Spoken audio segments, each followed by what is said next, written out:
कलसी माँ ने तुझे सुझाव दिया था, आज मृत्यु प्रदान करेगी।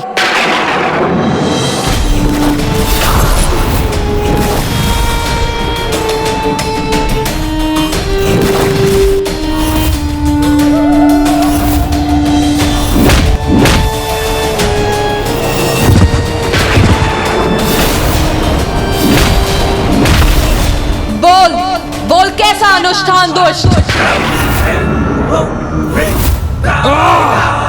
माता, अजय हूँ माता मैं। आपके कहने पर 94 करोड़ बार अनुष्ठान किया था मैंने।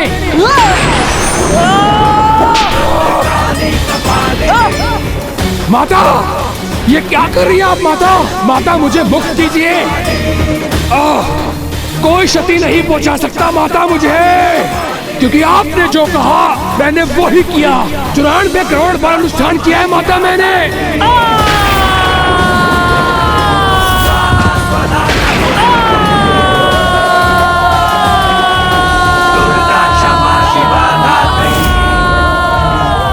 ये क्या कर रही हैं आप माता? आप मेरी आराध्य हैं और मैं आपका परम भक्त। इसके पश्चात भी आप मुझे प्रताड़ित कर रही हैं माता।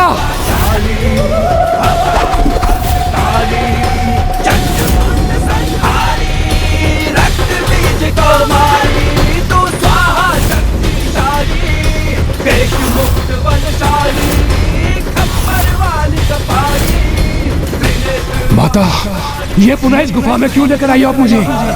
कैसा अनुष्ठान संपन्न किया है तूने दुष्ट? बोल बोल, उत्तर दे।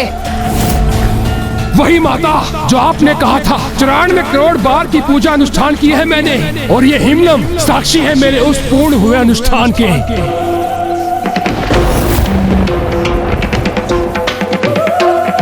नहीं, ये नहीं हो सकता। ये हिमलम शेष कैसे रह गया? मैंने तो पूर्ण रूप से अनुष्ठान किया था।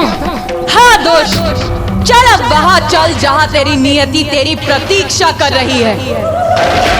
चल। कैसा अनुष्ठान पूर्ण किया था तूने दुष्ट? 94 करोड़ बार पूर्ण नहीं कर सका था तू, और तुझे तेरे अनुष्ठान अपूर्ण रहने का कारण ज्ञात है।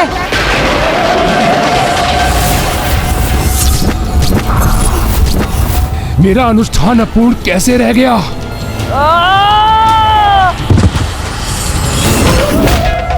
क्योंकि तू ये भूल गया था मूर्ख कि किसी भी पूजा में सर्वप्रथम पूज्य गणेश जी की पूजा अनिवार्य है। सर्वप्रथम पूज्य गणेश जी की पूजा अनिवार्य है, तभी वो पूजा सफल होती है। किसी भी शुभ कार्य के प्रारंभ से पूर्व की जाने वाली पूजा में सर्वप्रथम विघ्नहर्ता गणेश की पूजा अनिवार्य होगी। जो कार्य प्रथम पूज्य गणेश की अर्चना से प्रारंभ होगा वो अवश्य पूर्ण होगा।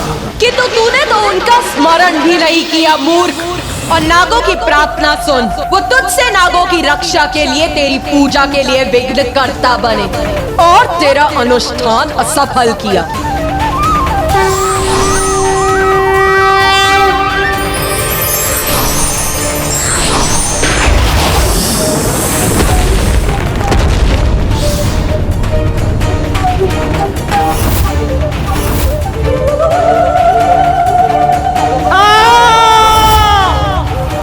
अनेकों बार तूने मुझे विवश किया, किंतु फिर भी मैंने तुझे दंडित नहीं किया, क्योंकि तेरे भीतर वैदिक ज्ञान सम्माहित हो गया था।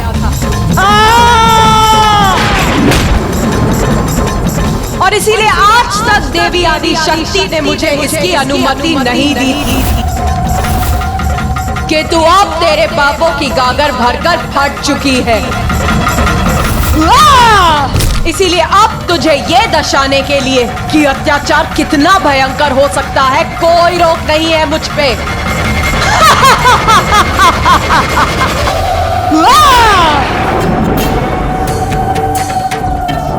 बहुत समझाया था तुझे, अवैदिक पूजा से भले ही भक्त अपने आराध्य को विवश कर तुरंत उसका फल तो पा जाता है, किंतु एक दिवस इसका भयंकर दंड भी भुगतना पड़ता है उसे।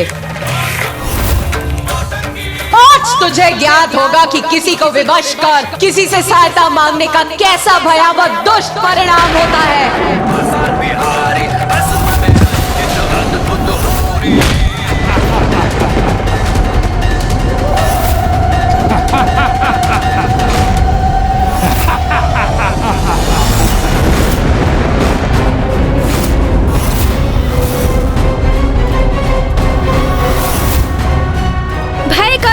अधर्मी, उद्दंडता भरी हंसी मत हंसो। क्यों अपने अंत को और कष्टदायी बना रहे हो तुम? ये मेरा कष्टदायी अंत नहीं, ये तो तुम्हारी देवी के सफलता रूपी कष्ट से भरी पराजय है। क्योंकि ये देवी कोई क्षति नहीं पहुंचा सकती मुझे। क्यों देवी, तुम्हें यह भी ज्ञात नहीं कि मेरा वध करने में सर्वथा असमर्थ रहोगी तुम? यदि इतनी ही शीघ्र अपने अंत के लिए तत्पर हो रहे हो तो तैयार हो जाओ पापी, तुम्हारा अंत निकट भी है और सुनिश्चित। नहीं, सुनिश्चित है तो बस यही कि मेरा वध कोई नहीं कर सकता, कोई नहीं, क्योंकि यहाँ कोई नहीं जिसने वर्षों तक अपनी पलकें न झपकाई हो।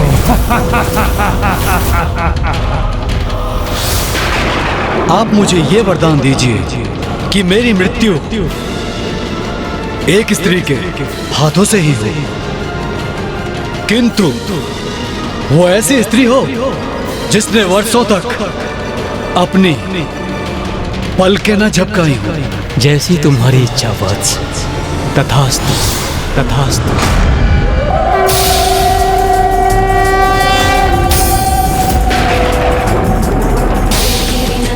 सूर्यास्त होने को है। अब इस दुष्ट का वध करने हेतु बहुत ही कम समय शेष है माता के पास। यदि ये आज भी शेष रह गया तो ज्ञात नहीं कि कल ये कौन सा नवीन संकट प्रकट करेगा। कदाचित पुनः अवैदिक पूजा कर तामसिक माता को विवश करेगा ही। इसे इसका अवसर ना ही प्राप्त हो तो उचित है।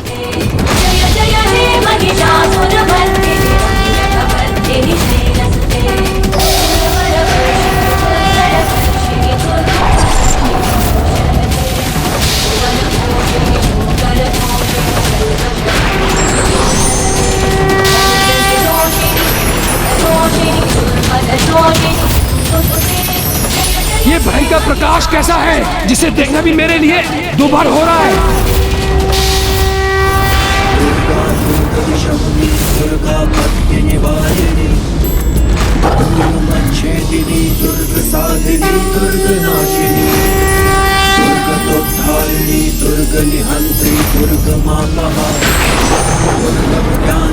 दुर्ग दैत्य लोक दवानना।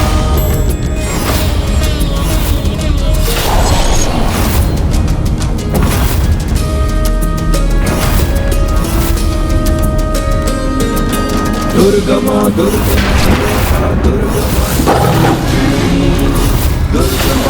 प्रदा दुर्गम विद्या दुर्गमाश्रिता। दुर्गम ज्ञान संस्थाना दुर्गम ज्ञान वासिनी। दुर्गमोहा दुर्गमदा दुर्गमार्ग स्वरूपिणी। दुर्गमासुर सहंत्री दुर्गमायुधधारिणी। माँ अब अपना योद्धा रूप धारण कर रही हैं। उनके इस रूप का दर्शन तो हमारा परम सौभाग्य है और इस पापी का दुर्भाग्य। अब बस माता इस दुष्ट को सूर्यास्त के पूर्व नष्ट कर दे।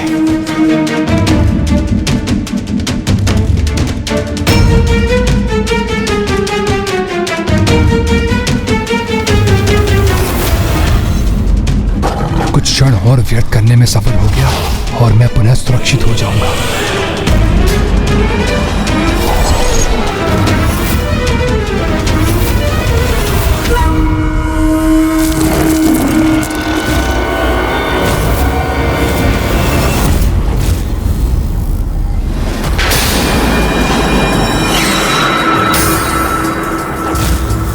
समय व्यर्थ कर रहा है ये दुष्ट। सूर्यास्त तक शेष रहना चाहता है, जिससे इसे युद्ध में एक और दिवस की अवधि प्राप्त हो जाए।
अब दिखाई दी तुझे तेरी मृत्यु।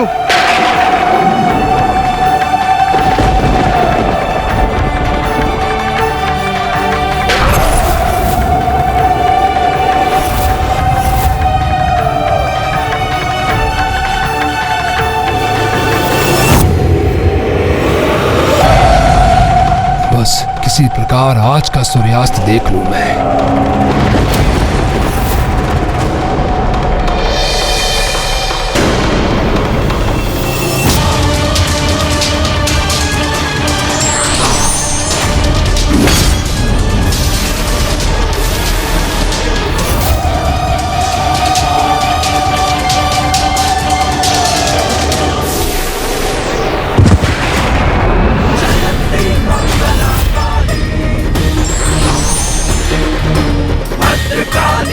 बहुत इच्छा थी ना तेरी एक नारी द्वारा अपना अंत करवाने की, जिसने वर्षों तक अपनी पलकें न झपकाई हो। तो लो देख देख, मैं विशालाक्षी अनंत काल तक बिना अपनी पलकें झपकाए रही, क्योंकि मैं दीर्घ अवधि अपलक अपने स्वामी महादेव का काशी लौटने की प्रतीक्षा कर रही थी। और आज तेरा काल बनकर तेरे समक्ष खड़ी।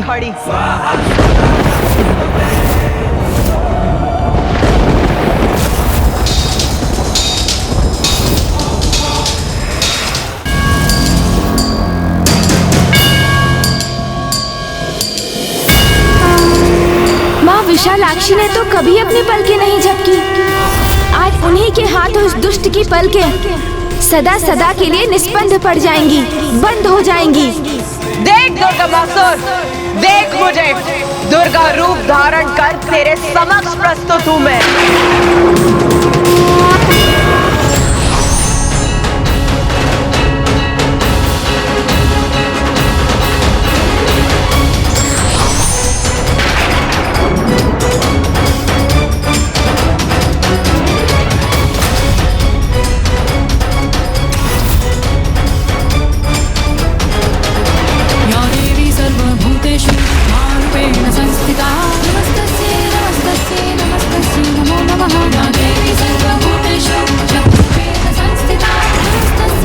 अपने अधूरे अनुष्ठान से प्राप्त शक्ति का बहुत अहंकार है ना तुझे, तो दिखाओ वो शक्ति।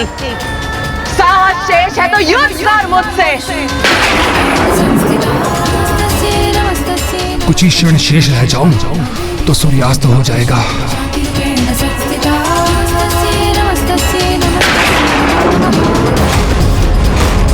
मुझे ज्ञात है ये दुष्ट अवश्य पुनः समय गंवाने के लिए कुछ करने ही वाला है।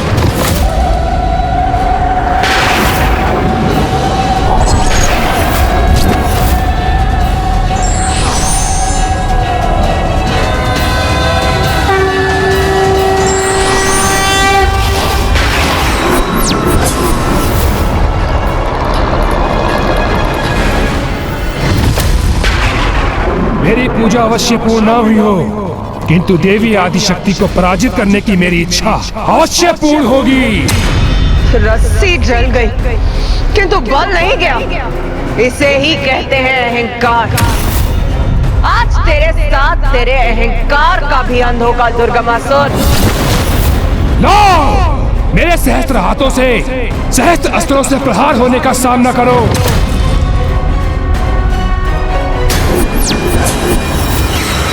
लो देवी, मेरे सहस्त्र हाथ तुम्हें सहस्त्र भागों में छत विशत करेंगे।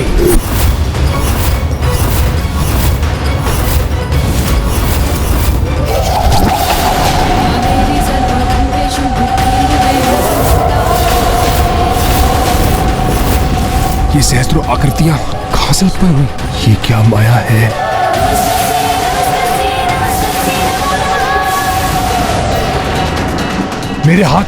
मेरे हाथों को अपना भोजन बना लिया इन दुष्टाओं ने।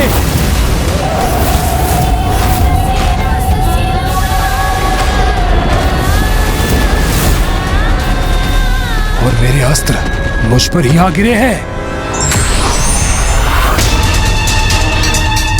अब अपनी पराजय स्वीकार करेगा ये दुष्ट।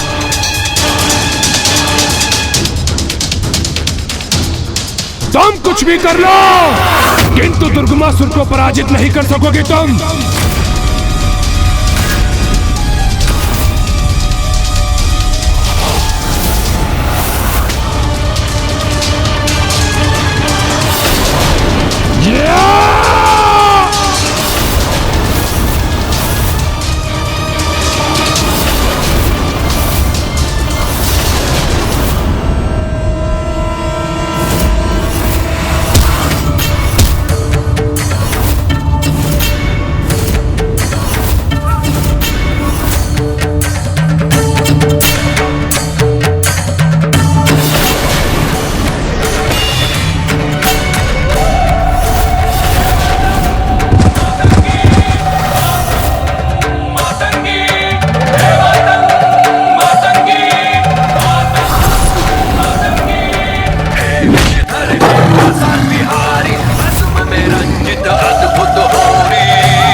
कैसी ये हो रही।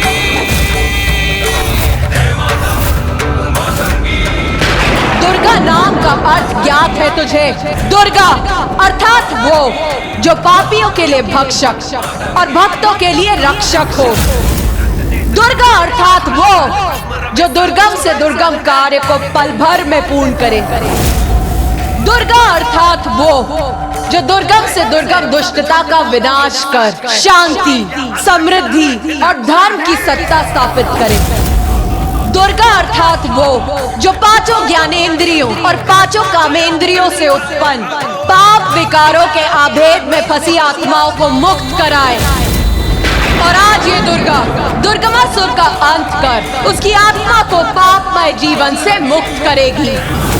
तो तुच्छ नारी पुकारता रहा ना जिसे, आज वही नारी तेरे अंत के उपरांत दुर्गा नाम से विख्यात होगी।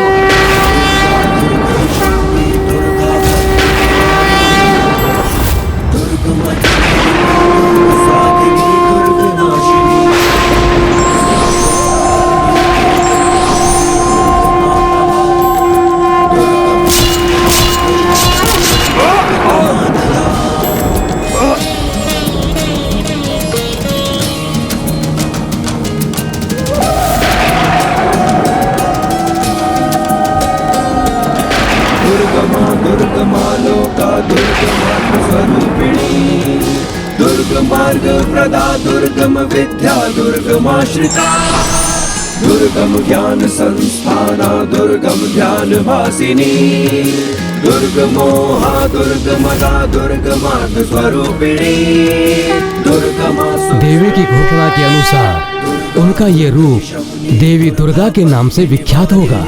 वो देवी दुर्गा जो किसी भी दुर्गम कार्य को सुगम कर दे। जय मां दुर्गा, जय जय जय जय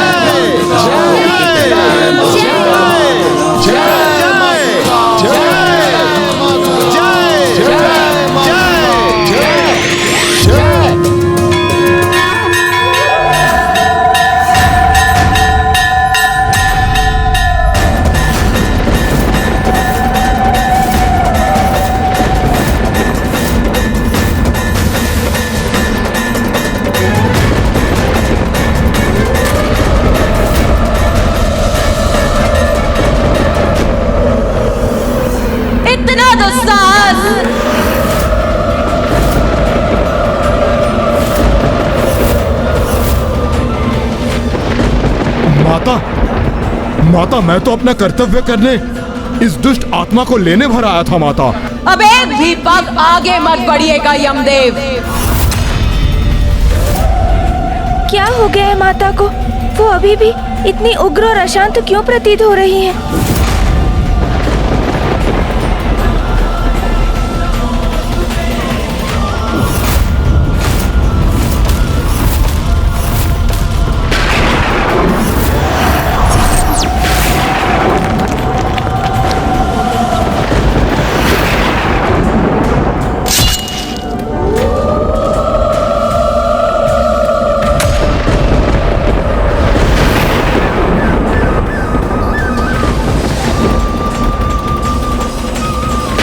माँ का क्रोध तो बढ़ता ही जा रहा है।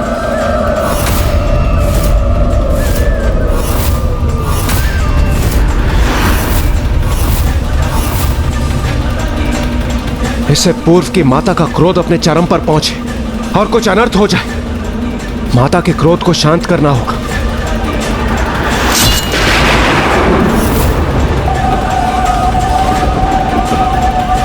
माता, शांत हो जाइए माता, हमारी प्रार्थना सुन लीजिए, अपने क्रोध को शांत कीजिए माता। अब तो यह दुष्ट आपके पैरों तले है, विनाश हो चुका है उसका। इसलिए अपना क्रोध शांत कीजिए माता। माता, हमारी प्रार्थना सुनिए माता, शांत हो जाइए। इस समय माँ माता आदिशक्ति अथवा माता विशालाक्षी के रूप में नहीं, माँ दुर्गा के रूप में है। दुर्गम संकट से रक्षा करने वाली माँ दुर्गा को तो उन्हीं के नाम के उच्चारण से शांत किया जा सकता है।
नहीं यमदेव, आपने देखा नहीं ये पूर्व में कितने बड़े बड़े वचन बोल रहा था, किंतु अब कैसे पूर्ण रूप से शांत है।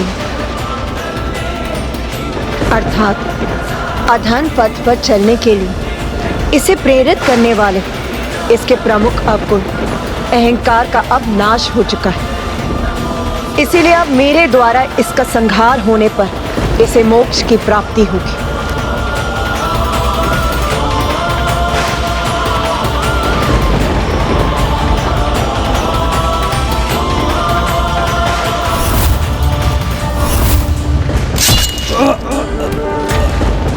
जय माँ दुर्गा।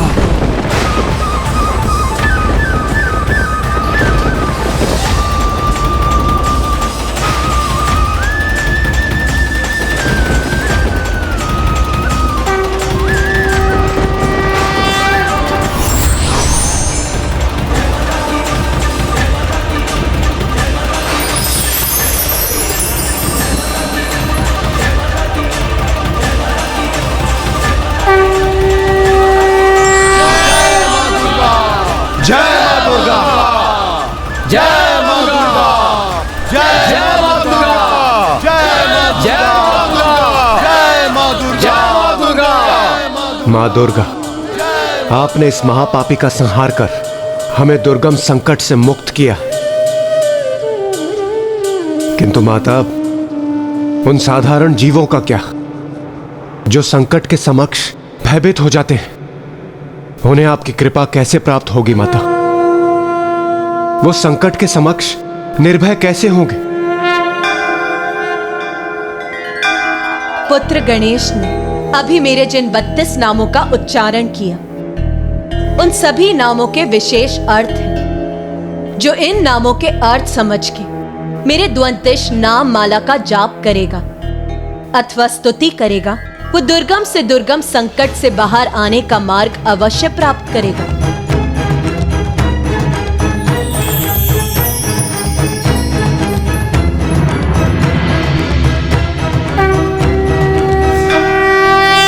दुर्गा दुर्गतिशमुनी दुर्गा पत्ति निवारिणी दुर्गमच्छेदिनी दुर्ग साधिनी दुर्ग नाशिनी दुर्गतोद्धारिणी दुर्ग निहंत्री दुर्ग मापहा दुर्गम ज्ञानदा दुर्ग दैत्य लोक दवानला।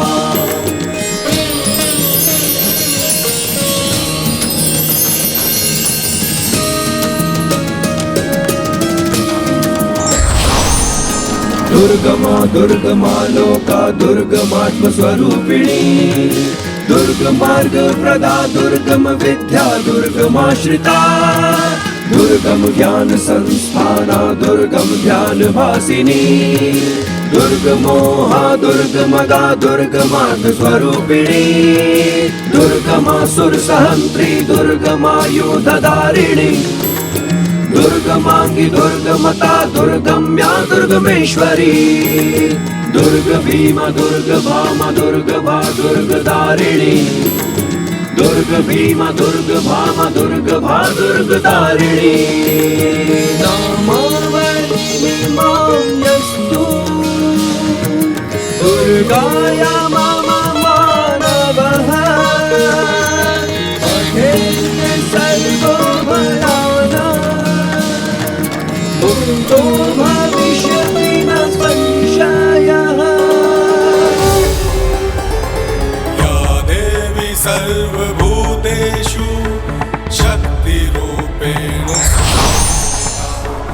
अब मेरा ये दुर्गा स्वरूप काशी में स्थित होगा, मैं वहीं निवास करूंगी और भक्तों पर आने वाले महासंकटों से उन्हें मुक्त करूंगी।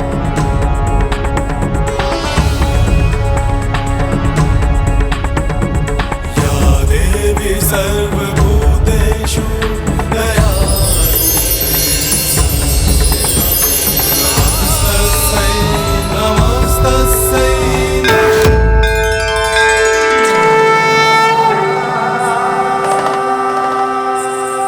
देवी दुर्गा मर्दानी, देवी दुर्गा, आज आपने दुर्गमासुर का वध कर पुनः प्रमाणित कर दिया कि जगतजननी अपने संतानों की हित के लिए सदैव सजग रहती है।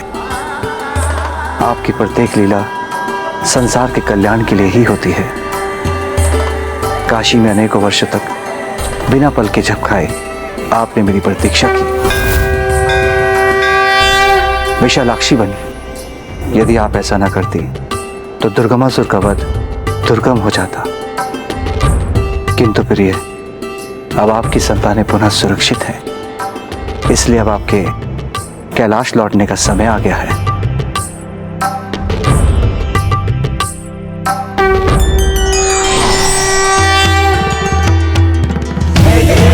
शक्ति अनंत भवानी अम्बा जगदम्बा महारानी जय शिवरात्रि जय अंततः इन दुष्ट असुरों के अंत के उपरांत माँ अपने मूल रूप में प्रकट हुई है, अर्थात अब ब्रह्मांड में सर्वत्र शांति स्थापित होगी और मुझे कैलाश में माँ के हाथों के मोदक खाने का सुख प्राप्त होगा भैया। अच्छा गणेश, असुरों की चिंता दूर होते ही तुम भोजन की चिंता में पड़ गए। चिंता तो होगी ना भैया, किंतु इस चिंता में इस बार मैं भी डूबा हुआ हूँ गणेश। मुझे भी माँ के हाथों के पकवान खाने की अत्यधिक लालसा हो रही है। और मुझे पूर्ण विश्वास है कि कल कैलाश लौटते ही माँ हमारी ये इच्छा अवश्य पूर्ण करेंगी। ओह, तब तो बहुत आनंद आएगा भैया। और वैसे भी गणेश, कल तो माता का जन्म दिवस भी है। कल चैत्र शुक्ल पक्ष की नवमी और मृगशीरा नक्षत्र है। इसी तिथि की मध्य रात्रि में ही तो माँ ने जन्म लिया था।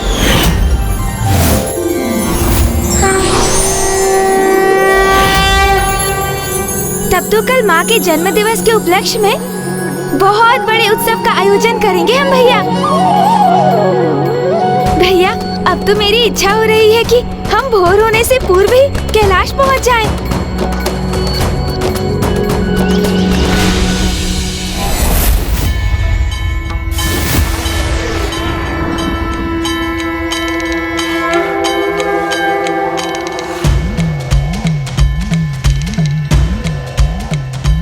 संसार में अपना गृह, अपना निवास ही वो स्थान है जहां पहुंचकर सर्वाधिक सुख का अनुभव होता है।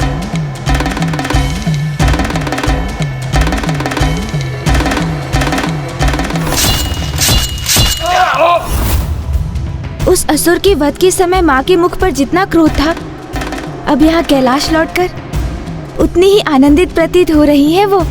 हाँ गणेश, और जब हम उन्हें उनके जन्म दिवस की बधाई देंगे तब तो और भी प्रसन्न हो उठेंगी माँ। किंतु भैया, आपसे पूर्व बधाई मैं दूंगा उन्हें। नहीं नहीं गणेश, बधाई माँ को तुमसे पूर्व तो मैं ही दूंगा।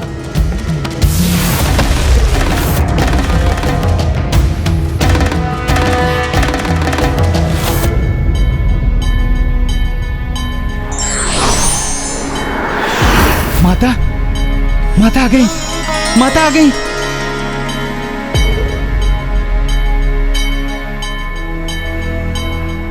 माँ, मुझे कुछ अत्यंत विशेष बात करनी है आपसे। माँ, आप मेरी बात सुनिए, क्योंकि वो तो उससे भी अधिक विशेष है।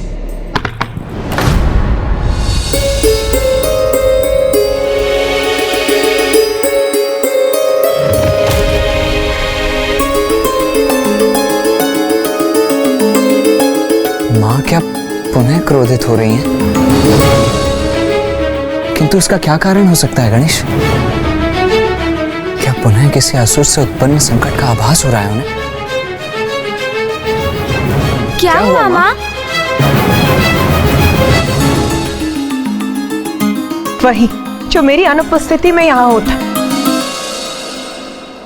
यहाँ की व्यवस्था कितनी बिगड़ गई।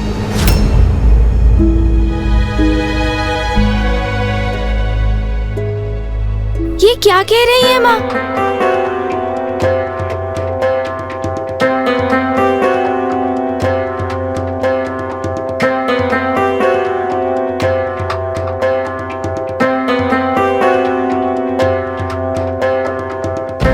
यदि भवन की ऐसी अवस्था है तो स्वामी के ध्यान का स्थल किस दशा में होगा?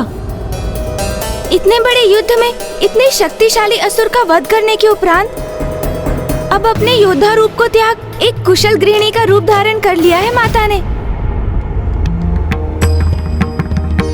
और अब यहाँ की छोटी से छोटी अव्यवस्था भी उन्हें स्वीकार नहीं होगी भैया।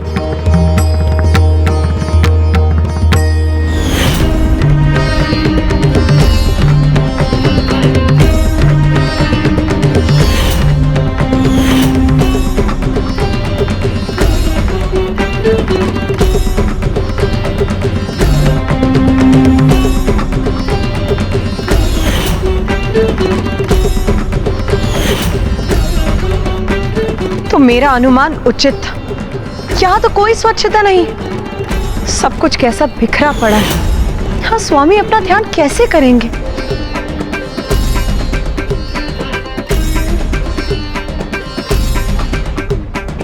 माता, हमने तो प्रभु के ध्यान स्थल को स्वच्छ करने का बहुत प्रयास किया था, किंतु हम आपके समान स्वच्छता कहाँ कर सकते हैं। और ये देखिए ना माता, आज के दिवस ही हमने इस स्थान को 3-3 बार स्वच्छ किया है। देखिए, देखिए ना माता, देखिए, देखिए, देखिए ना माता, देखिए ना। हाँ, वो तो मैं स्पष्ट देख ही सकती हूँ। मेरा विश्वास कीजिए माता, हमने आपके आदेश के अनुसार प्रभु के इस ध्यान स्थल को प्रत्येक दिवस एक एक पहर ध्यान से बुहारा है, तभी तो यहाँ इतनी स्वच्छता है ना, है ना, है ना, है ना, है ना? हाँ हाँ, वो तो मैं देख ही रही। वो सूखे पत्ते का ढेर, वो तो मुझे दिखाई नहीं दे रहा। और ये सूखी टहनियां, ये सूखे फूल, वाह। माता अवश्य ही यहाँ ना पिछले पहर ही आंधी आई होगी, इसीलिए ये सब।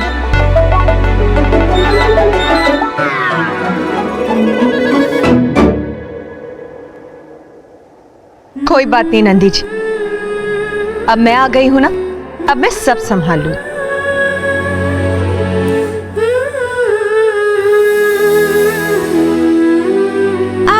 आप रहने दीजिए ना माँ, हम ये कर देंगे। हाँ माँ, आप जाकर विश्राम कीजिए ना, ये कार्य तो हम भी कर सकते हैं। अब मेरा आदेश ध्यान से सुन, जब तक मैं स्वामी का ध्यान स्थल स्वच्छ नहीं कर देती, मेरे कार्य में कोई बाधा नहीं डालेगा। जाओ और जाकर एक सिरे से खड़े हो जाओ। पुत्र जाओ।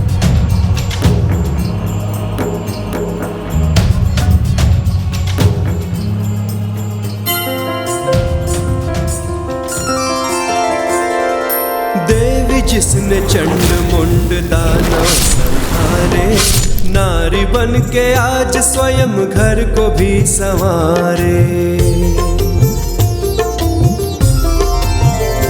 हो रणभूमि में अपना रण भी दिखाए, घर में वही शिव सेविका भी बन जाए।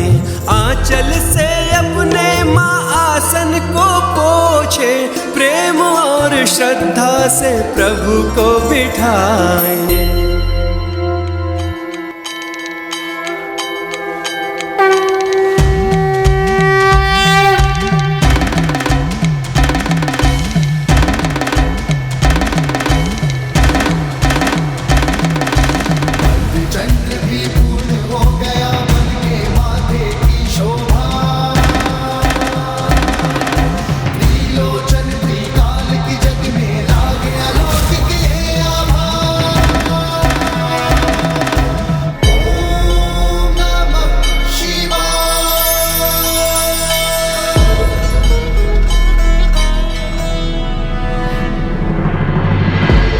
माँ का ये गृहिणी रूप देखकर ये कौन कह सकता है कि ये वही माँ दुर्गा भवानी है जो बड़े बड़े महाअसुरों का संहार करती है, जो कुपित होती है तो दानव दलों पर टूट पड़ती है, रण क्षेत्र में अधर्मियों का नाश कर देती है, तो वहीं दूसरी ओर अपने सौम्य रूप में एक कुशल गृहिणी बनकर परिवार के सभी जनों का ध्यान भी रखती है।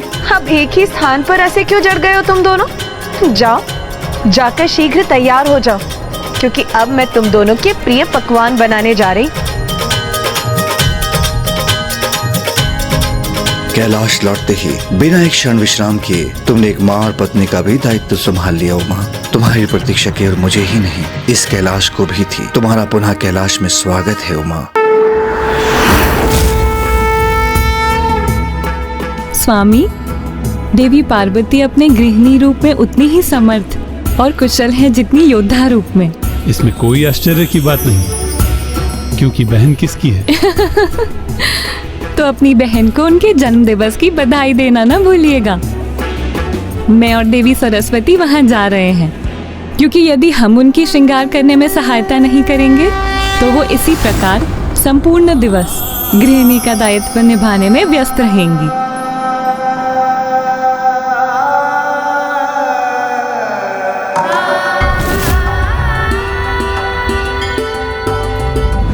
जाने दीजिए ना भैया, मैं छोटा हूँ ना आपसे।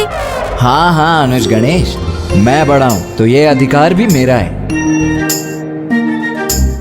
क्या हुआ अनुज गणेश? हाँ, आप बड़े हैं, इसलिए आपका आदेश नहीं टाल सकता मैं। मुझे माँ को सर्वप्रथम बधाई देने की इच्छा तो बहुत थी, किंतु आप ही जाइए भैया, आपका अनुज गणेश पीछे ही रहेगा। ठीक है अनुज गणेश, जाओ, माँ को जाकर सर्वप्रथम तुम ही बधाई दे दो, जाओ। क्यों ना ऐसा करें भैया कि हम दोनों एक साथ चलकर माँ को बधाई दें? ये भी उचित है। चलो फिर।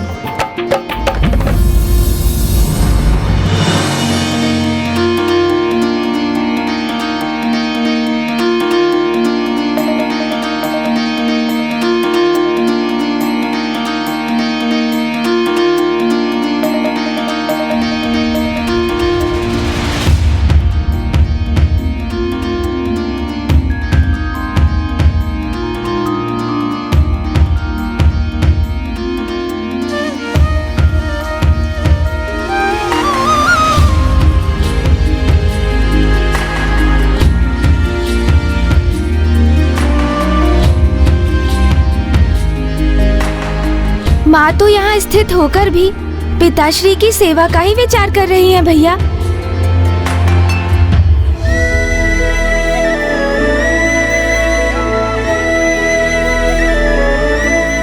पुत्र, माँ, आप इतनी चिंतित क्यों प्रतीत हो रही हैं? मुझे ऐसा क्यों प्रतीत हो रहा है जैसे मैं कुछ भूल गई हूँ। हाँ माँ, एक बहुत बड़ी बात भूल रही हैं आप। क्या? यही माँ कि आज आपका जन्म दिवस है। किंतु हम नहीं भूले माँ, हमें याद था और इसीलिए हमने आपकी सर्वाधिक प्रिय गुड़ की खीर बनाई है। जन्म दिवस की बहुत बहुत बधाई हो माँ। मेरी ओर से भी आपको जन्म दिवस की बहुत बहुत बधाई माँ।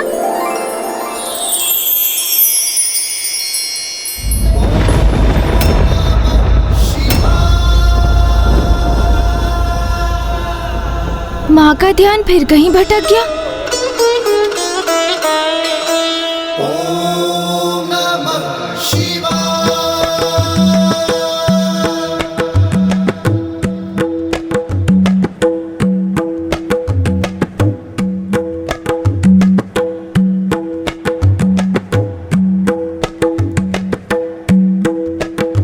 ये तो बहुत अच्छा हुआ कि बुआ जी और मामी जी भी माँ के जन्म दिवस के उपलक्ष्य में यहाँ आ गईं।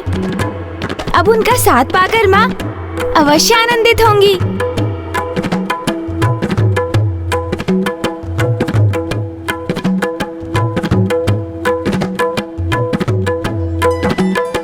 प्रणाम महादेव।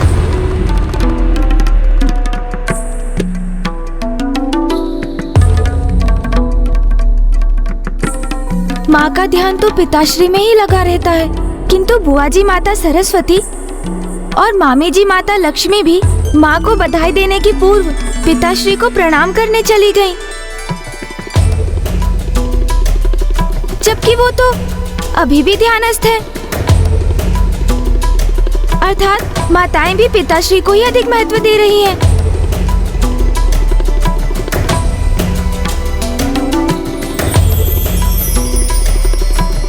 प्रणाम बुआ जी, प्रणाम मामी जी। कल्याण हो पुत्र। पधारिए देवी लक्ष्मी, देवी सरस्वती। ये इतना सब कुछ क्या ले आई आप दोनों? देवी पार्वती, आज आपका जन्म दिवस है, तो हम दोनों उपहार के बिना कैसे आ सकती थी। मैं आपके लिए कुछ आभूषण लेकर आई हूँ और मैं वस्त्र।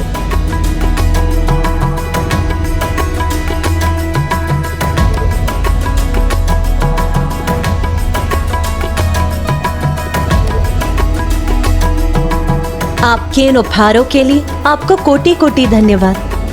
अब आप गृहस्थी के कार्यों से स्वयं को मुक्त कीजिए और तैयार हो जाइए, क्योंकि शीघ्र आपको जन्मदिन की बधाई देने के लिए अतिथिगण आते ही होंगे।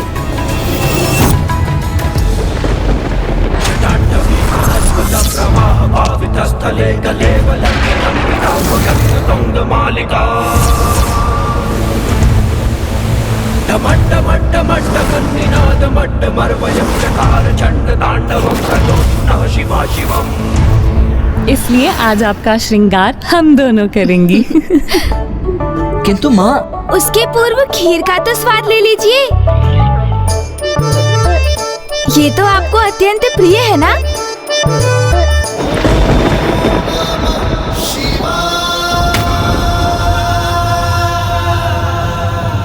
ओम नमः शिवाय।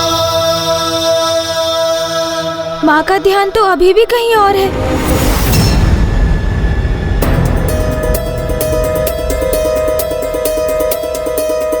ये क्या? माँ अचानक इतनी विचलित होकर क्यों चली गई?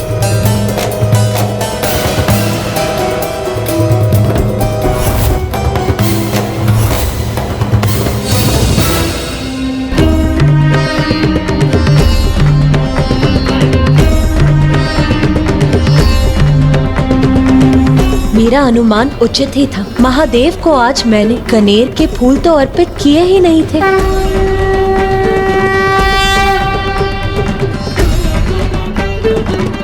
कनेर के ये पुष्प स्वीकार कीजिए स्वामी।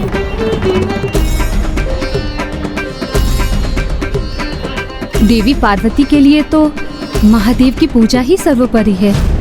उन्हें एक पुष्प समर्पित करना क्या भूल गई वो? ऐसा प्रतीत हो रहा था जैसे स्वयं ही मुरझा गई हूँ।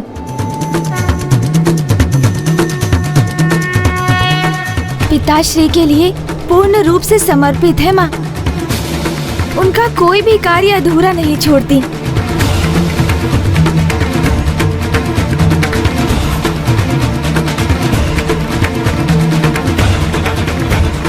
देवी लक्ष्मी, देवी सरस्वती, इस प्रकार अचानक चले जाने के लिए मैं आपसे क्षमा चाहती हूँ। वास्तव में स्वामी को धतूरे, अलसी, चमेली, हरसिंगार, बेल के साथ कनेर के पुष्प भी अति प्रिय हैं, जो मैं भूल गई थी, इसीलिए अब वहीं उनके निकट रखने गई थी। माँ, खीर।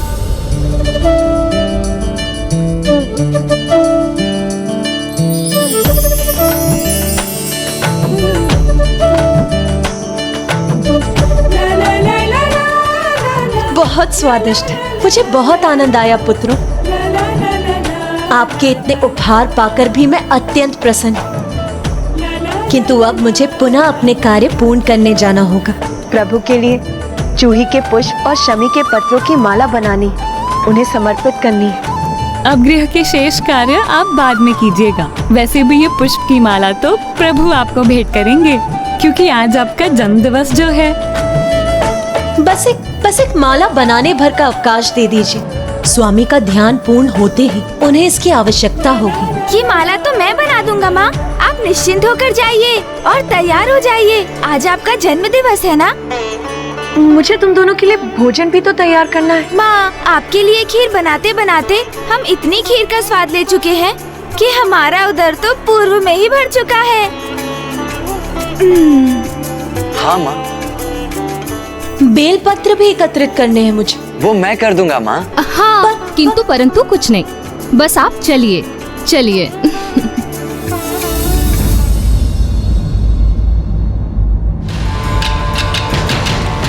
अब किस विचार में डूब गए अनुज गणेश? शीघ्र ही अतिथि यहाँ पहुँच जाएंगे। उसके पूर्व हमें कैलाश की सज्जा भी तो करनी है। भैया, आप चलिए, मैं शीघ्र ही ये माला बनाकर आता हूँ।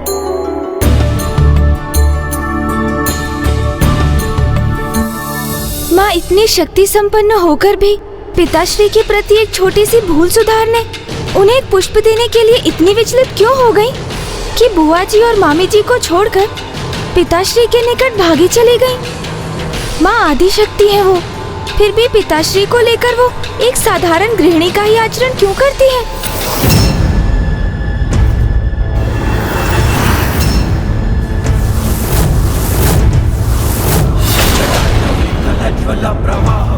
स्थले गले लंब्य लंबितांबुजंग तुंग मालिका।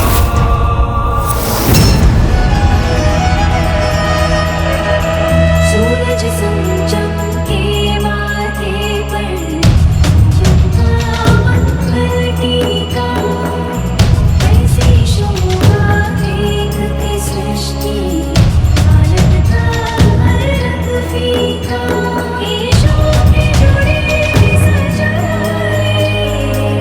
दुख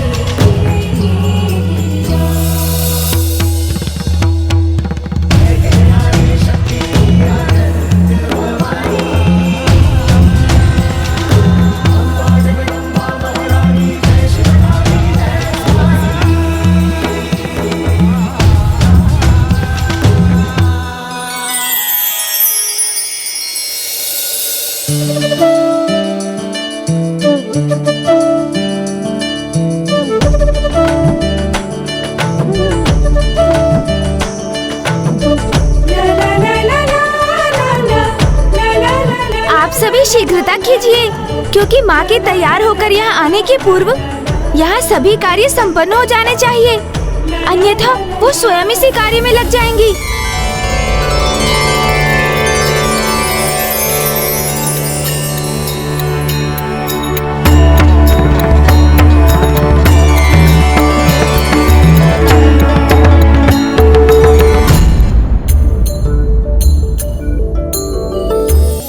सभी कार्य उचित प्रकार से करो।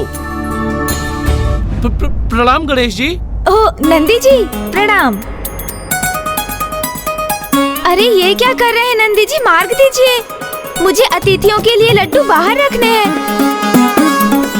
अरे अरे नंदी जी, अरे ये आप क्या कर रहे हैं नंदी जी, मुझे विलंब हो जाएगा।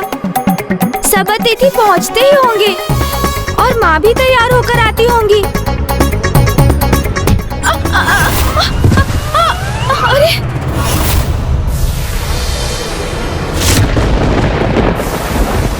लीजिए, हो गया कल्याण।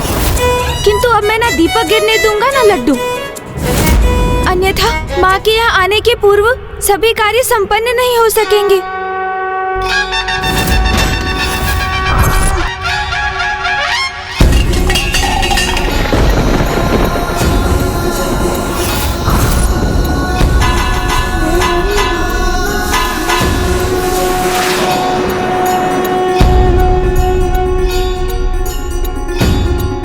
नहीं नंदी जी, आप वहाँ से मत हिलिए, मुझे इन्हें सुरक्षित स्थान पर पहुँचाने दीजिए।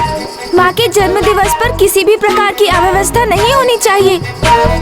आज माँ के जन्म दिवस के उपलक्ष्य में कई अतिथिगण कैलाश की ओर आते होंगे।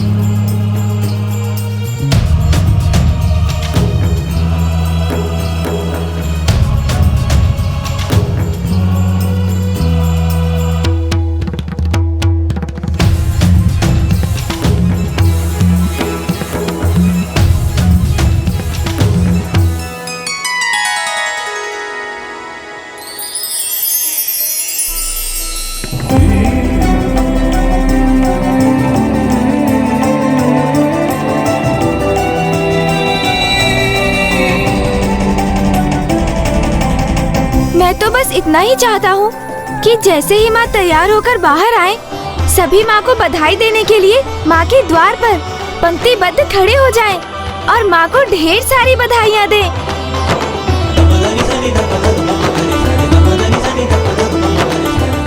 ये क्या, सभी देवगण भी माँ के जन्म दिवस पर भी सर्वप्रथम उन्हें बधाई देने के स्थान पर पिताश्री को ही प्रणाम करने के लिए पंक्ति में करबद्ध होकर खड़े हैं।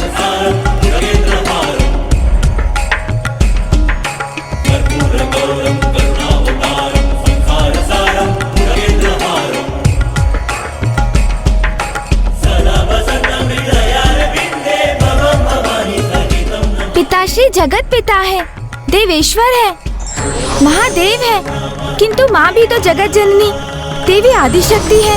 तो फिर सभी पिताश्री को उनसे अधिक महत्व क्यों दे रहे हैं? क्या कारण हो सकता है इसके पीछे? और माँ वो भी पिताश्री की सेवा और पूजा को ही सर्वोपरि मानती है। दुर्गमासुर के वध के पूर्व भी उन्होंने 3 दिवसों के लिए पिताश्री की पूजा का प्रण लिया था। माँ संसार को अनेक विकट संकटों से रक्षित कर उसे संभालती है और पिताश्री तो अधिक समय ध्यानस्थ ही रहते हैं। फिर भी माँ एवं अन्य सभी पिताश्री को ही सर्वोच्च मानते हैं। जिस प्रकार सर्वप्रथम मेरी पूजा होने के पीछे एक कारण है, उसी प्रकार पिताश्री प्रभु महादेव के भी सर्वाधिक महत्वपूर्ण होने का भी कोई न कोई कारण तो अवश्य ही होगा।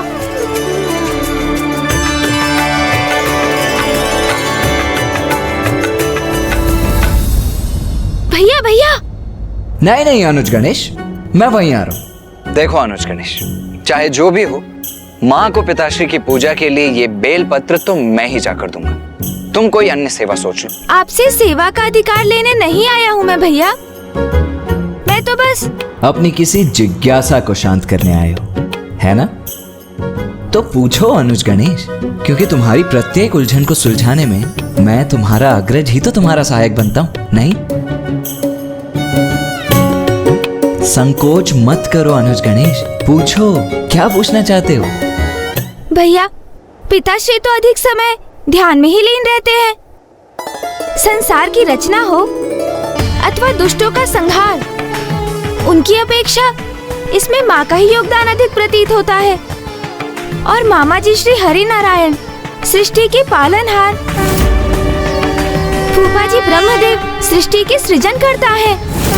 फिर भी सभी पिताश्री को ही सर्वोच्च स्थान पर क्यों रखते हैं भैया?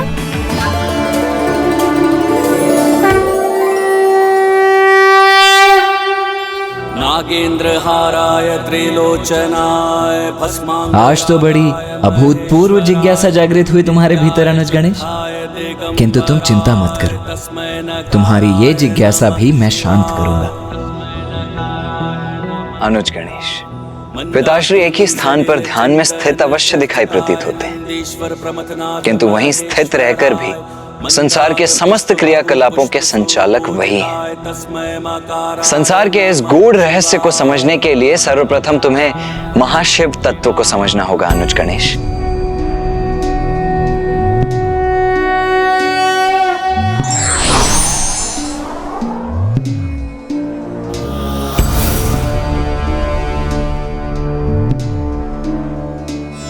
जब भी कैलाश में कोई उत्सव का क्षण आया है, कोई ना कोई संकट सदा ही उत्पन्न हुआ है। मेरे नामकरण के समय जो विघ्न मायावी रूप धरकर आया था, वो था दुष्ट सिंदूरा। माँ पिताश्री के पुनर्विवाह के समय भी विघ्न आया। उस शुभ घड़ी में जो दुष्ट कैलाश में अपना अधिकार स्थापित करने आया, वो था दंभासुर। तो क्या इस बार भी कोई मात्र पिताश्री के दर्शन करने नहीं, अपितु सृष्टि के लिए संकट बनने आ रहा है? स्थले कलेव लंब्य लंबितांबुजंग तुंग मालिका।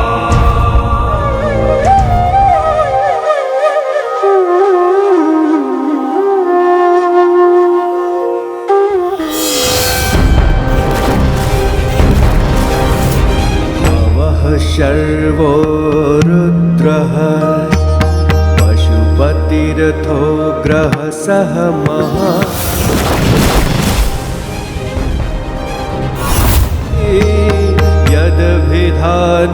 यदभिधानाष्टकमिदम् अनुष्मिन प्रत्येकम् प्रविचरति देवश्रुतिरपि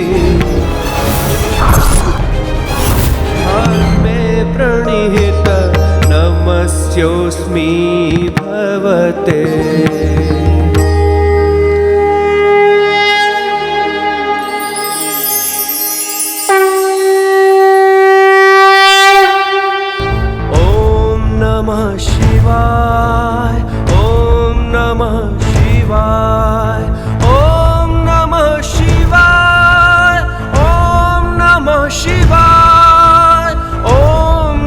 शिवाय ओम नमः शिवाय।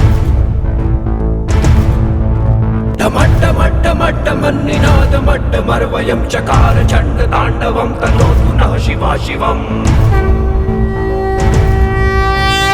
ओम नमः शिवाय ओम नमः शिवाय ओम नमः शिवाय।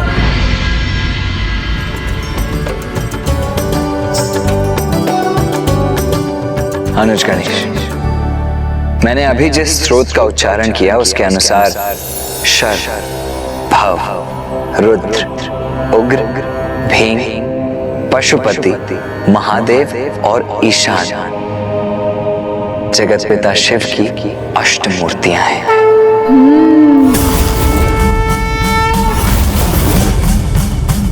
जिसमें प्रथम है भव अर्थात जल तत्व,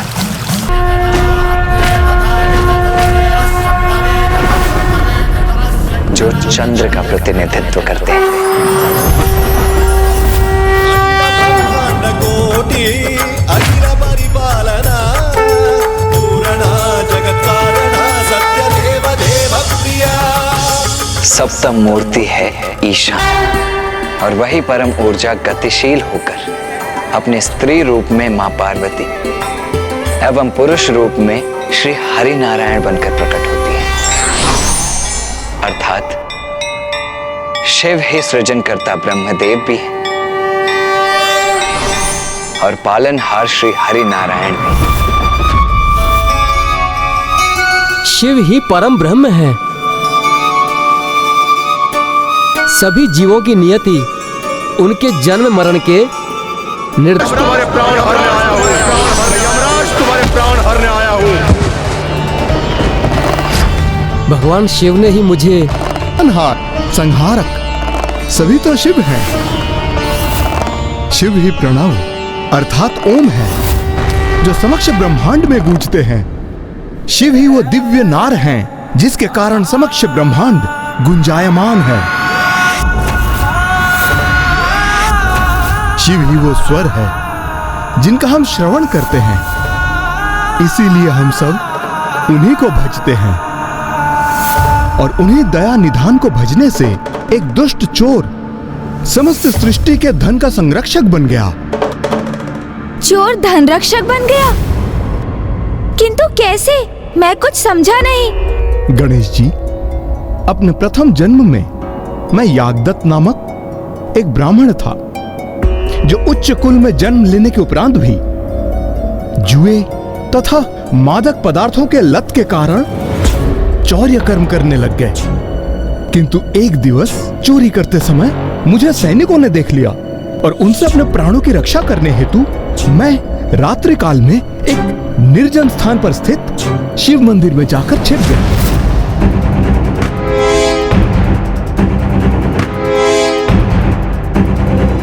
कहाँ छिपूं? हाँ, यहाँ छिप जाता हूँ। अवश्य यही कहीं छिपा होगा वो चोर।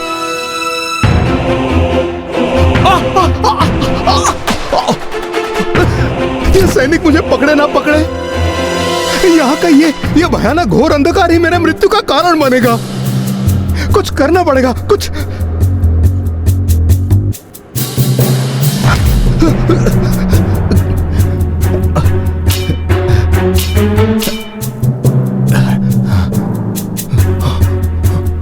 अब तो मेरी बस एक ही इच्छा है कि यदि वो सैनिक भी मुझे पकड़ ले तो भी मुझे दंड का कष्ट अधिक समय तक नहीं भोगना पड़े।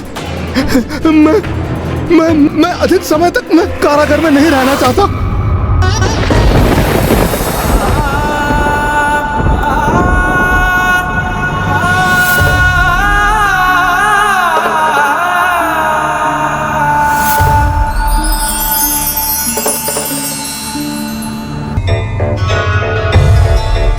हे भोलेनाथ, ये आप क्या कर रहे हैं? आप उसे आशीर्वाद दे रहे हैं जिसने आपकी पूजा के लिए नहीं, मात्र अपनी रक्षा के लिए, अपना भय दूर करने के लिए तनिक प्रकाश उत्पन्न किया था। अज्ञानतावश ही सही, किंतु उसने मेरे मंदिर को प्रकाशित किया है और इसलिए मैं अपने मंदिर में दीपक प्रज्वलित करने के समान ही मानता हूं। इसलिए मैं उसकी इच्छा अवश्य पूर्ण करूंगा।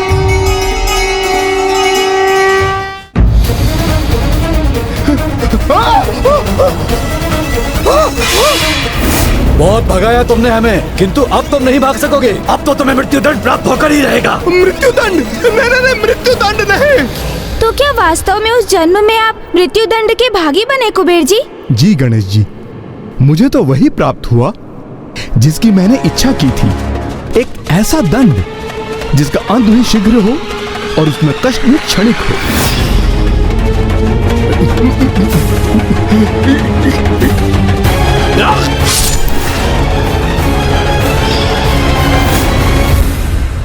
चलो, तुम्हारा यमलोक जाने का समय आ गया।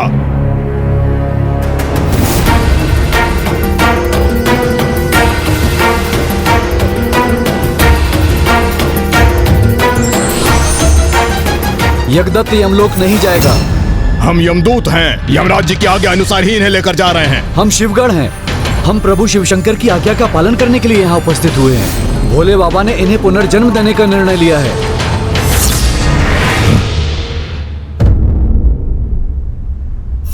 ऐसे दया निधान है हमारे प्रभु शिव शंकर जी, जो एक दुराचारी को भी अज्ञानता में किए गए पुण्य का फल प्रदान करते हैं, जिसके फल स्वरूप मुझ जैसे निम्न कोटि के चोर को भी अपने अगले जन्म में कलिंग के राज अरिंदम के पुत्र युवराज दंभ के रूप में जन्म लेने का सौभाग्य प्राप्त हुआ। ये जन्म तो प्रभु के कृपा के कारण ही प्राप्त हुआ था, इसलिए इस जन्म में मेरा सारा रुझान सत्कर्मों की ओर ही था। मैं सदैव पूजा पाठ करता था। प्रतिदिन मैं शिव अभिषेक कर दीप को प्रज्वलित कर केवल उनकी आराधना करता था, और उसी के फल स्वरूप जब मुझे उस जन्म से मुक्ति प्राप्त हुई तो मेरा जन्म ऋषि विशर्वा के पुत्र के रूप में हुआ। और उस जन्म में प्रभु की कृपा से मुझे तप करने का सामर्थ्य भी प्राप्त हुआ। प्रभु के दर्शन हेतु मैंने अपना तप आरंभ किया।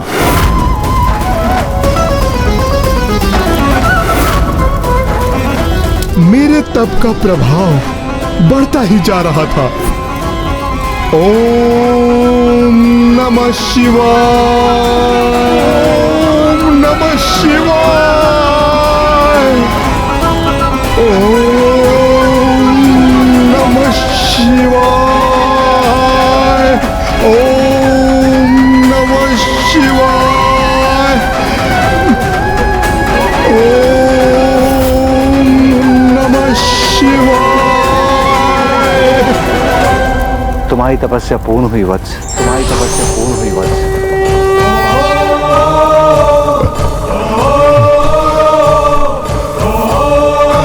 प्रभु, माता, मुझे दर्शन देने के लिए आप दोनों को कोटि कोटि प्रणाम।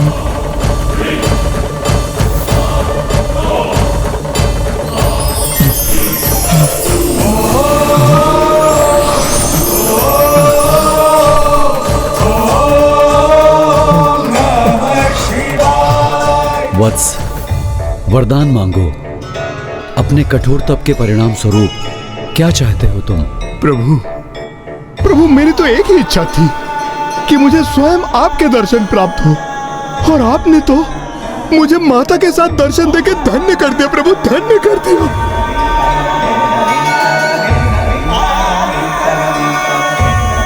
बस प्रभु, मेरे तप का तो यही फल था जो मुझे प्राप्त हो गया। ये तप तो तुमने स्वर्णिम रंग के धधकते लावे में खड़े होकर किया है, और स्वर्ण कर तो धन भी होता है।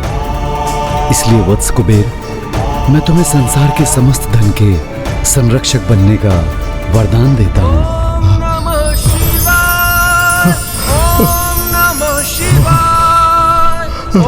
और इस प्रकार प्रभु की कृपा से मुझे अपने पूर्व जन्मों के पापों से मुक्ति प्राप्त हुई, और मैं सृष्टि के समस्त धन का संरक्षक बन गया।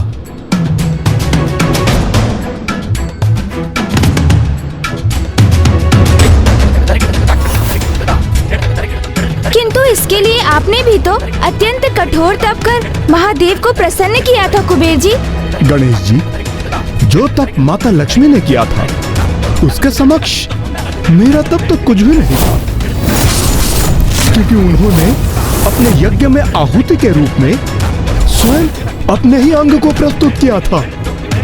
उससे भी बड़ी परीक्षा तो मेरे प्रभु श्री हरि नारायण ने दी थी, अपने कमल नयन को प्रभु को अर्पित कर।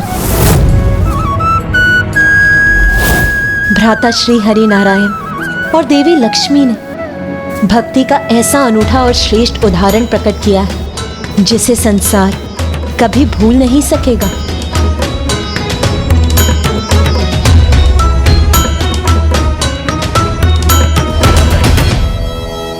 किंतु मामा जी, यदि आपने पिताश्री को अपना नेत्र समर्पित कर दिया और मामी जी ने अपने अंग को अपने शरीर से विलग कर तप की अग्नि में उसकी आहुति दे दी, तो फिर आप दोनों ने अपना संपूर्ण रूप कैसे प्राप्त किया?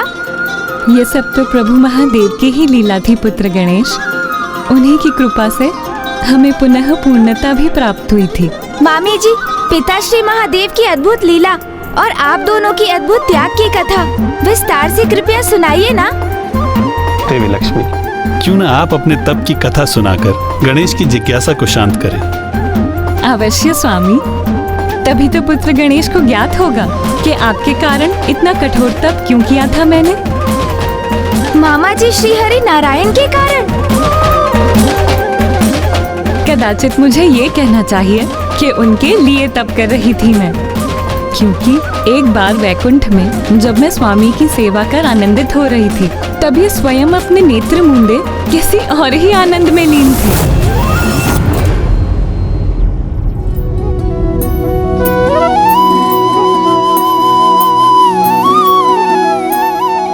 स्वामी, अपने नेत्र मूंदे किसका ध्यान कर रहे हैं आप, जिसका आनंद आपकी दिव्य मनोहर मुस्कुराहट बनकर प्रकट हो रहा है? उन्हीं के ध्यान में, मेरे हृदय में जिनका वास है।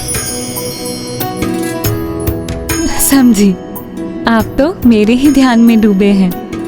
आपके हृदय में तो मैं ही वास करती हूँ ना।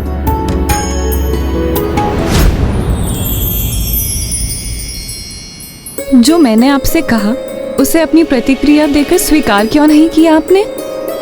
मेरा ही वास है ना आपके हृदय में। स्वामी, आप अब भी शांत हैं? आपका निरुत्तर होना मुझे विचलित कर रहा है। कहिए ना प्रभु कि मैं ही आपकी हृदय वासिनी हूँ। यदि आप स्वयं कुछ नहीं कहेंगे तो मुझे अपने हृदय में झांक कर देखने की अनुमति देनी होगी आपको। मैं भी तो देखूं, यदि वो मैं नहीं तो फिर कौन मेरे स्वामी के हृदय में स्थित है?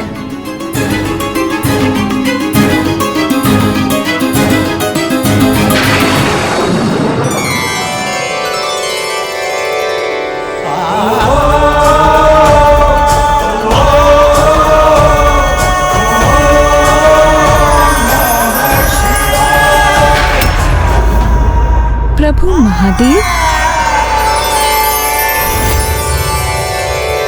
जगत के पालनहार मामा जी श्री विष्णु जी के हृदय में मेरे पिता श्री जगत पिता महादेव वास करते हैं। केवल मेरे हृदय में नहीं गणेश, महादेव तो प्रत्येक जीव के हृदय में वास करते हैं। जिन्हें इस सत्य का बोध है वो इसे स्वीकार कर परम सुख का आनंद उठाते हैं। किंतु कुछ ऐसे भी जीव हैं जिन्हें इस सत्य का ज्ञान तो है, किंतु अपने अहंकार वश वो इसे नकार कर अपने दुर्भाग्य को आमंत्रित करते हैं।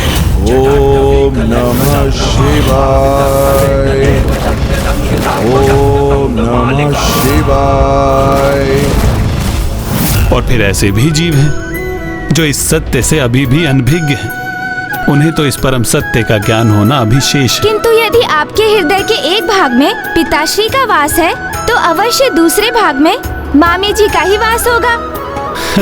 मुझे भी ऐसा ही प्रतीत हुआ था पुत्र गणेश, किंतु मुझे विश्वास है स्वामी कि आपके हृदय की शेष भाग की स्वामिनी तो मैं ही होंगी। आपके हृदय में बसे महादेव के तो दर्शन हो गए, अब शेष भाग में भी देखने की आज्ञा दीजिए मुझे स्वामी।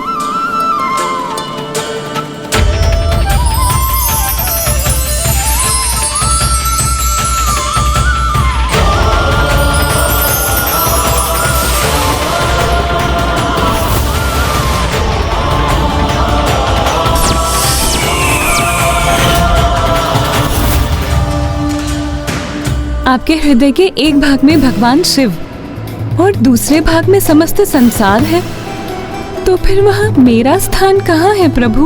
प्रिय, शिवाय विष्णु रूपाय शिव रूपाय विष्णुवे, शिवश्च हृदयं विष्णु विष्णु च हृदय शिवम।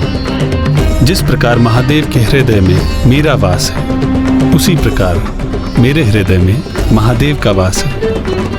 और जगत का पालनहार होने के नाते मेरी एक दृष्टि सदैव संपूर्ण सृष्टि पर बनी रहती है। इसलिए मेरे हृदय के एक भाग में आपको महादेव और दूसरे भाग में संपूर्ण सृष्टि दिखाई देती है।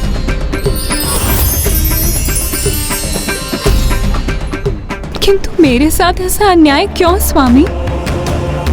सहभागिनी हूँ मैं आपकी। आपके हृदय में मेरा विशेष स्थान होना चाहिए।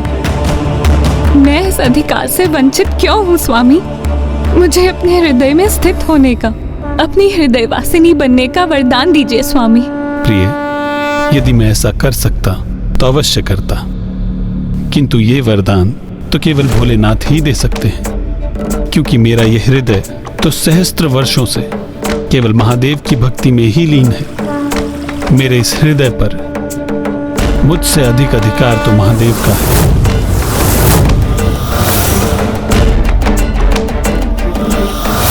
अर्थात मामा जी ने आपकी विनती स्वीकार करने में असमर्थता व्यक्त कर दी। फिर क्या हुआ मामी जी? फिर क्या था? स्वामी के मुख से इन वचनों का श्रवण करते ही स्वामी के हृदय में स्वयं को स्थापित करने के अधिकार को प्राप्त करने के लिए मैं कैलाश की तराई में स्थित एक भव्य मंदिर में तप करने चली गई कि महादेव को प्रसन्न कर सकूं और उनसे ये वरदान प्राप्त कर सकूं। ओम नमः शिवाय, ओम नमः शिवाय, ओम नमः शिवाय, ओम नमः शिवाय। और मैं इसी प्रकार तपस्या करती रही। दिवस, माह और ऋतुएं बीतते चले गए, किंतु मैं उसी प्रकार अन्न, जल, निद्रा का त्याग कर निरंतर महादेव की कठोर तपस्या करती रही। ओम नमः शिवाय, ओम नमः शिवाय, ओम नमः शिवाय। फिर क्या हुआ माता? उनकी तपस्या कठोर अवश्य थी, किंतु देवी लक्ष्मी अपने दृढ़ संकल्प पर स्थिर रही और सहस्त्र वर्षों तक अनेकों कष्ट सहकर अपनी तपस्या में लीन रही। ओम नमः शिवाय, ओम नमः शिवाय। हे देवी, महादेव के दर्शन हेतु महादान की आवश्यकता है, अंग समर्पित करने की आवश्यकता है।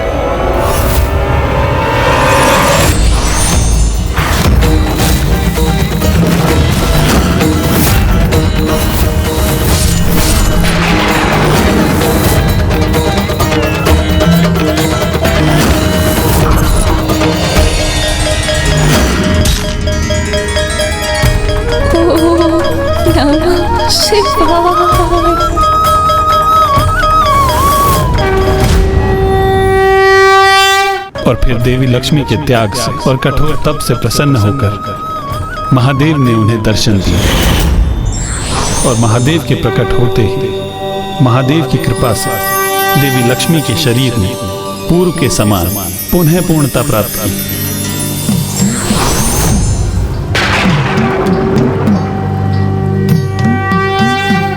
महादेव,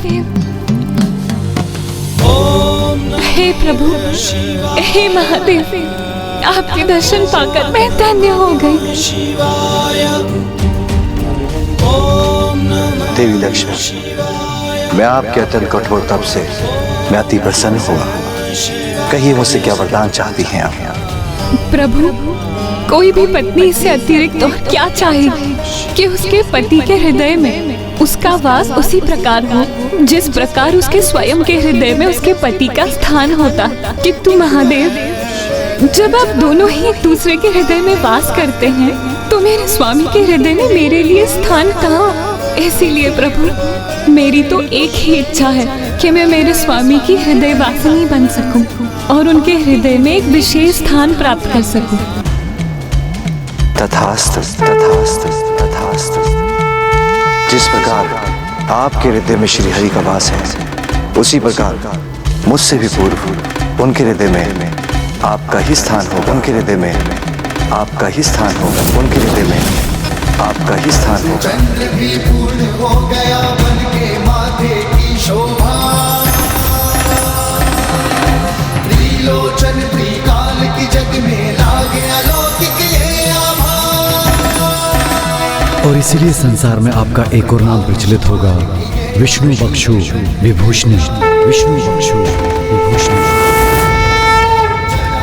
अर्थात जो प्रभु विष्णु के वक्ष की आभूषण है, जो उनके हृदय में ही वास करती है। मुझे ये वरदान देने के लिए आपका कोटि कोटि धन्यवाद प्रभु।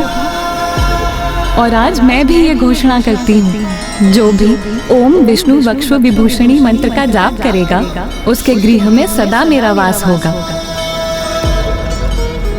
किंतु प्रभु, मेरी एक चिंता अभी भी शेष है कि आपको प्रसन्न करने हेतु मैंने तो अपना अंग समर्पित कर तप संपन्न कर लिया था, किंतु कली काल में मनुष्यों पर कली का ही प्रभाव होगा।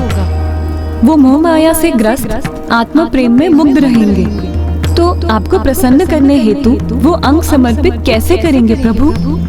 इसीलिए प्रभु, कलयुग में भी आपके भक्त आपको प्रसन्न कर सके, इसका कोई सरल मार्ग सुझाइए। देवी लक्ष्मी, इस यज्ञ अग्नि में दी हुई आपकी आहुति कदापि व्यर्थ नहीं जाएगी।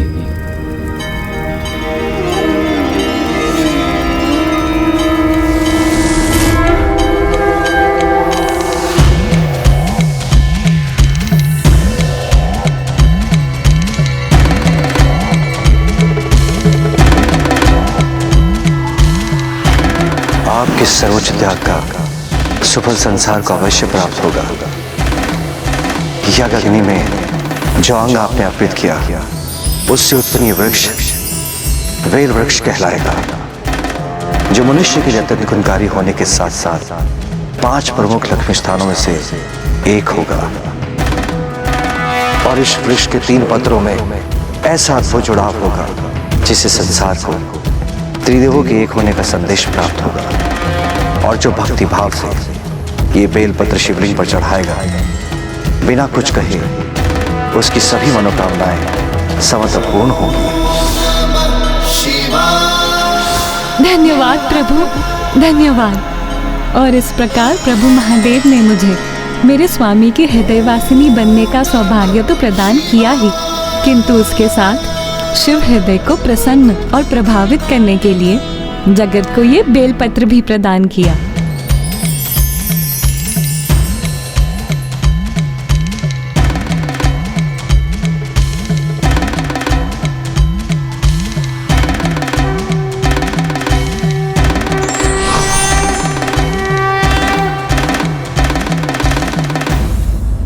अर्थात पिताश्री ने जगत को उन्हें प्रसन्न करने का सरल उपाय दे दिया। उपाय सरल अवश्य है, किंतु इस सरल उपाय को करने के लिए भक्त के मन में सरलता का होना आवश्यक है। अन्यथा महादेव की परीक्षा इतनी सरल कैसे हो सकती है? एक ऐसी ही परीक्षा मुझे भी देनी पड़ी थी, श्रद्धा, धैर्य और निष्ठा की परीक्षा। कैसी परीक्षा मामा जी? क्या इसी परीक्षा हेतु आपको अपना कमल नयन दान में देना पड़ा था? मुझे बताइए ना मामा जी, क्या हुआ था? इतने सारे प्रश्न। तुम चिंता न करो गणेश, मैं तुम्हारे सभी प्रश्नों के उत्तर दूंगा और तुम्हारी इस प्रबल जिज्ञासा को अवश्य शांत करूंगा। इस प्रसंग का आरंभ 2 भयंकर दुष्ट असुर भ्राताओं से हुआ, जो असुर सम्राट विपरिचित के पुत्र थे। उन असुर भ्राताओं में एक का नाम था दुर्दांत और दूसरा था जरांत। इतनी अपार शक्ति के स्वामी थे दोनों कि वो अपनी संयुक्त शक्ति से बड़ी सेना को पराजित कर सकते थे। दोनों असुर गुरु शुक्राचार्य से प्राप्त की गई एक अष्टवक्रीय दिव्य हीरे की असुरी शक्ति से स्वर्ग पर विजय भी प्राप्त कर लिया, परंतु अब इस महासंकट को कोई हर सकता था तो वो थे स्वयं महादेव। यदि भक्ति की पूजा में सच्ची श्रद्धा और निष्ठा हो, तो उसकी वही भक्ति उसे वरदान पाने का अधिकारी भी बना देती है।